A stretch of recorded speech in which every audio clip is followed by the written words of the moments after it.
Hi, today I want to talk to you about how you develop.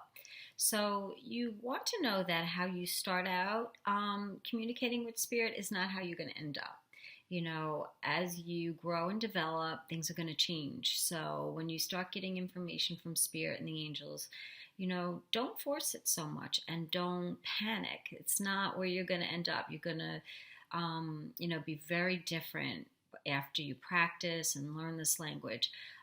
So don't think how you start is where you end up. It just isn't. When I first started, I started very clairvoyantly, and that I would see things a lot, and I really wasn't hearing or feeling as much, but I would see a lot, and so I would tell people what I was getting, and then I would kind of feel stuck because that's all I got was just what I was seeing, and then I didn't really have anything else.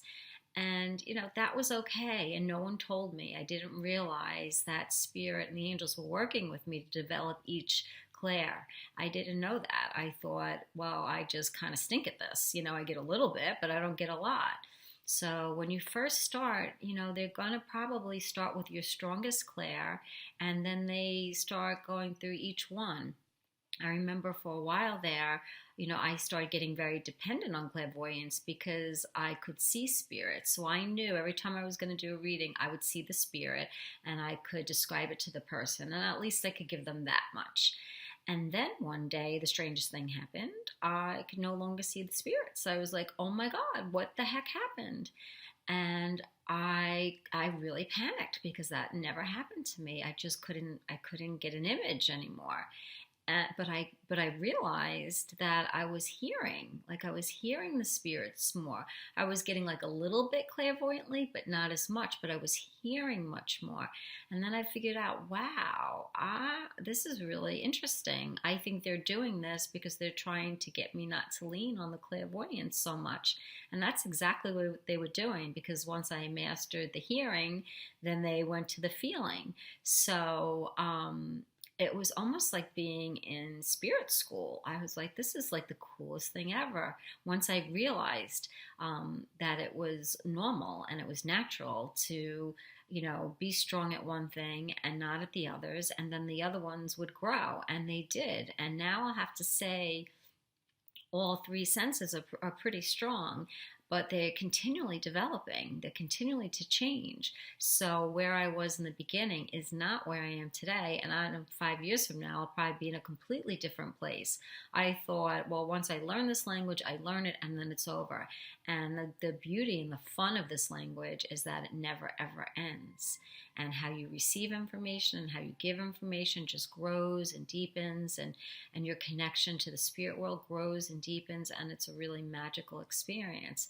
So have patience with yourself. If you just get a couple of things clairvoyantly, that's your start, that's your journey, and don't think that it's not going to continue. It absolutely is going to continue.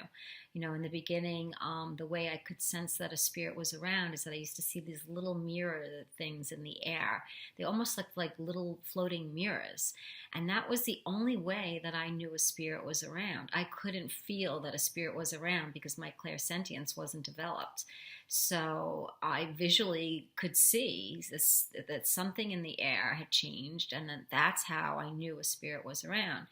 But as my other senses developed, I no longer see that. I don't see those little mirrors anymore because I don't need to see them, because I can feel when a spirit is around. So that's a big change. If I look at where I was and where I am, huge, huge changes. I would never call myself psychic when I first started, and now I could say that, yeah, I really psychically get a lot of information now that I never got. But that's from developing and strengthening my language in mediumship. So, so when you're starting, realize you're only going to be strong probably in one area, and you want to keep working with that area and strengthening that. And in time, the other areas are going to get stronger. So you really do have to have patience with yourself, and try not to compare yourself to other people.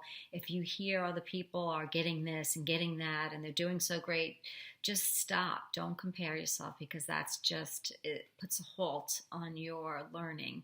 You have to say, okay, I'm in school right now and I'm just learning, and it's okay for me to learn.